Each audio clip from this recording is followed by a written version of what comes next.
বুঝে বলেন। পাস করছেন ইব্রাহিম আলাইহিস সালাম, পরীক্ষা নিয়েছেন খুশি খুশি কে? পুরস্কার চাওয়া দরকার আছে না নাই? দরকার আছে না নাই? আল্লাহ তাআলা খুশি হয়ে যায়, পরীক্ষায় পাস করছে, ভালো রেজাল্ট করছে, আল্লাহ খুশি হয়েছে। কি খুশি হয়েছে? আল্লাহ তাআলা পুরস্কার দেয়। পুরস্কার নিবেন? পুরস্কার নিতে হলে তাদের সাথে সম্পর্ক থাকতে হবে। এতদিন তো মাতম বাড়ি করে বলছেন না জাতির পিতা ইব্রাহিম না অন্য কেউ।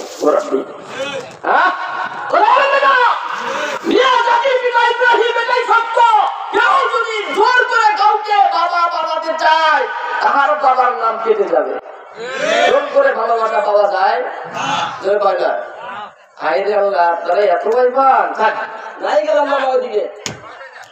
আল্লাহ রাব্বুল আলামিন ইব্রাহিম আলাইহিস সালামের পরীক্ষার রেজাল্ট দিয়ে এত খুশি হলেন। আল্লাহ রাব্বুল আলামিন খুশি হয়ে এইবার ইব্রাহিম আলাইহিস সালামকে আল্লাহ তাআলা সংবর্ধনা দিয়ে, কি সংবর্ধনা দেন? আল্লাহ তাআলা তাকে সম্মানিত করবেন। এইবার আল্লাহ তাআলা বলেন, আলা ইন্নী জাইলুকা লিন-নাসি ইমামা।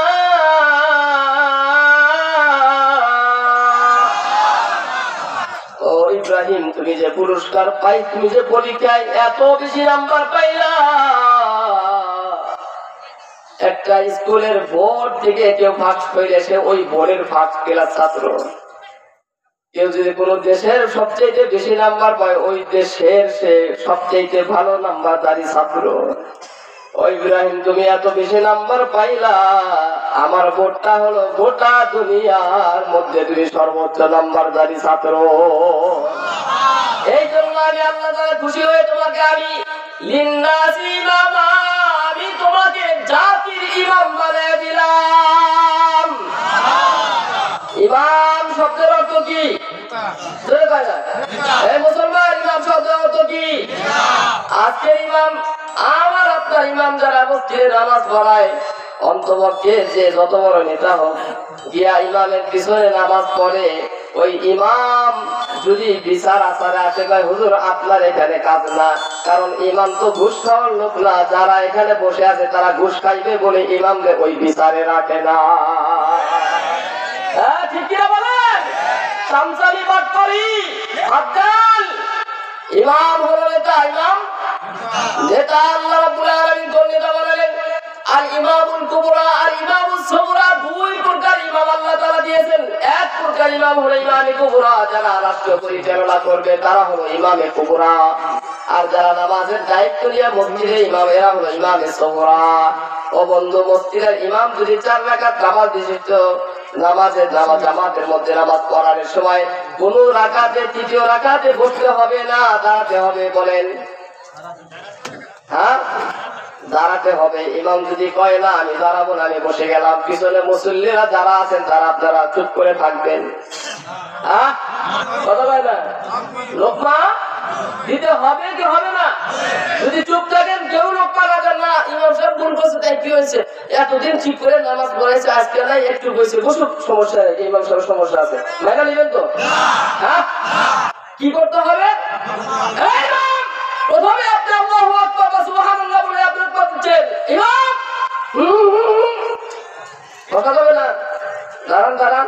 ইমাম সাহেব চিন্তা করলো না, আমি বসবো কেন, আমি দাঁড়াবো কেন, আমি প্রতিদিন তো দাঁড়াই দিতে লাগে, আজকে বসি না কেন? আজকে বসবো, আপনারা আপনার বাতকারী বসি করেন। ইমাম সাহেব বসতেছে, আপনি তখন করতেছে, সাবধান, প্রথমবার বলছি বসা যাবে না, ওঠেন, আপনারা লোকমা দিতেই থাকবেন। ইমাম যদি আপনার লোকমা না নিয়ে নামাজ যদি ভাবে পড়ায়, ইচ্ছাকৃতভাবে নামাজ হবে। আর ইমামের পিছনে মুক্তাদিরা, রিকশাওয়ালা, কুলি, মজুর, খেতে কাজ করানো, যে কেউ হোক না কেন লোকমা দিল, ইমাম যদি লোকমা গ্রহণ না করে নামাজের শেষে কয় তুই কামলা মানুষ, তুই আমার লোকমা দিলে তোর সাহস তো কম না, ঠিক হবে কি? জোরে বলেন। ঠিক তো হবে তো দূরের কথা, ইমামের ওই মাসের বেতন সহকারে কাটা যাবে, চাকরিও থাকবে না। যদি নামাজের ইমামতিতে আপনি যদি এত পার দেখাতে পারেন এবং বৈধ পার না দেখালেই অবৈধ, রাষ্ট্র পরিচালনায় বসে যারা অবৈধ কাজ কাম করে, আমরা মুক্তাদিরা লোকমা দেওয়াটাই হলো বৈধ।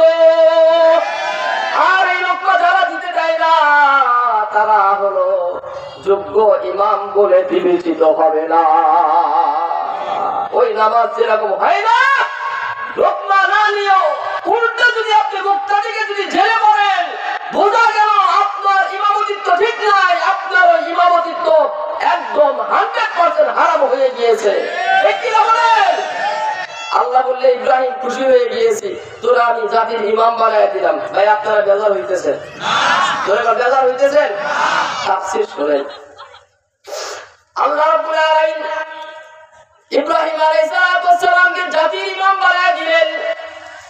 কিসের মাধ্যমে? পরীক্ষার মাধ্যমে। পরীক্ষাটা ছিল হলো কালেমার পরীক্ষা। কালেমার পরীক্ষার ভিতরে নামাজ, রোজা, হজ, যাকাত, আল্লাহ তাআলার ইবাদত বন্দেগী যাহা কিছু আছে, গোটা শরীয়তের সমস্ত বিধান ইব্রাহিম আলাইহিস সালামের মাধ্যমে বাস্তবায়ন হয়েছে বলে আল্লাহ তাআলা তাকে পরীক্ষায় পাস করায় দিলেন। পরীক্ষায় পাস করলেন, পুরস্কার হিসেবে তাকে জাতির ইমাম বানিয়ে দিলেন। ও মুসলমান, কোরআন তো আমাদেরকে এটা বলে, যে ইমাম হতে চায়, নেতা হতে চায়, শরীয়ত পরিপন্থী কোন কাম করে সে যদি নেতা হতে চায়, 100% সেটা হলো তার ভ্রান্ত মতবাদ।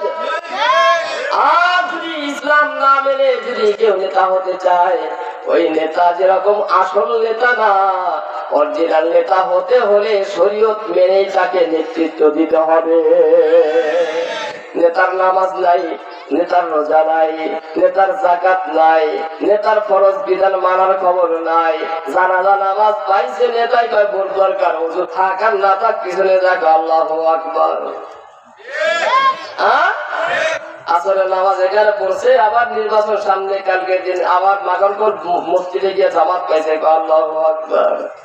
এখন নেতার সালামের অভাব নাই, এখন নেতার নামাজের অভাব নাই, কিন্তু ক্ষমতায় যাওয়ার পরে যে নেতার চরিত্র পরিবর্তন হয়ে যায় সেটা নেতা নয়, সেটা হলো খেতা।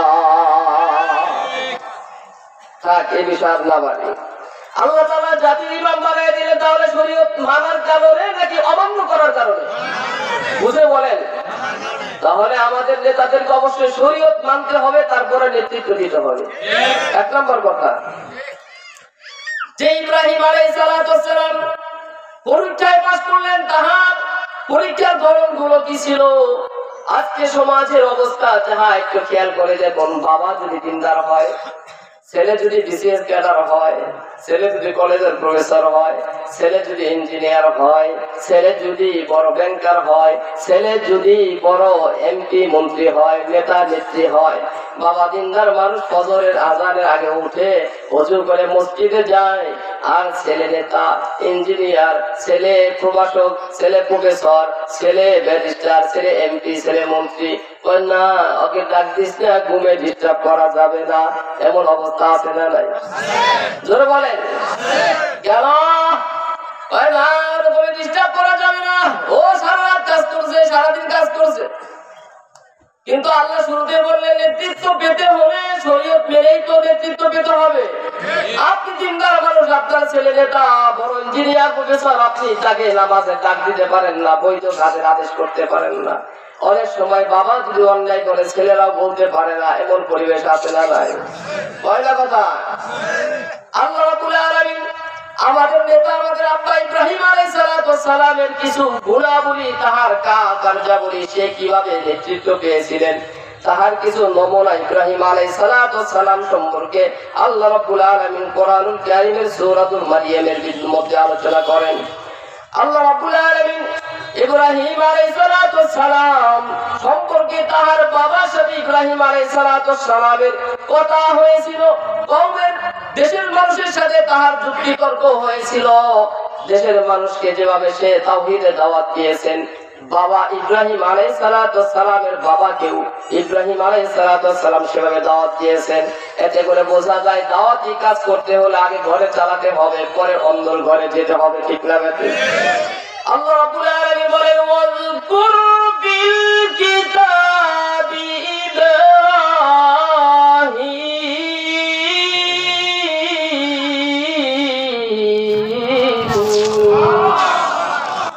আমার আপনার রব আল্লাহ রাব্বুল আলামিন কোরআন কারীমের মধ্যে বলে, দুনিয়ার মানুষেরা ওয়াজকুর বিল কিতাবি ইব্রাহিম, তোমরা ইব্রাহিম আলাইহিস সালামের কথা স্মরণ করো, যে ইব্রাহিম আলাইহিস সালাতু ওয়াস সালামকে আল্লাহ তাআলা কিতাব দিয়েছিলেন, ওয়াজকুর ফিল কিতাবি ইব্রাহিম ইন্নাহু কানা সিদ্দীকান নাবিয়্যা। আল্লাহ তাআলা বলেন আমার ইব্রাহিম ছিল সত্যবাদী একজন নবী। আরেকটু জোরে বলুন, জোরে বলুন। নবীরা কি মিথ্যা বলে না সত্য বলে? নবীরা সব সময় সত্য বলে, সত্যের উপরে তারা প্রতিষ্ঠিত।